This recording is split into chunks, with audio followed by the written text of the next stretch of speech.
Selamat Hari Natal.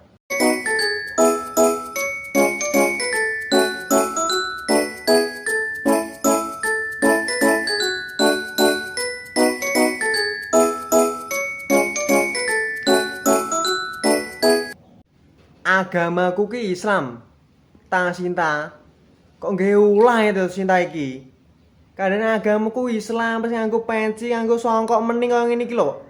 Kok diselamatin Natal gendeng opo jane? Sinta iki, aja nggawe ulah ta Sinta. KTP ku Islam, agamaku Islam. Sholawat yo cak alim rajin iki no. Pinter ngaji kok. Wis selamatin Natal iki karepmu piye? Kok kaya ngono kuwi, guting aku Sinta iki jan kaya ngono kuwi. Kuwi kowe selamat hari Natal ora apa-apa nek aku udu aku kuwi tak omongi pisan kas. Aku udu kelompoke ngono kuwi. Udu kelompoke ngono kuwi. Islam, agamaku Islam.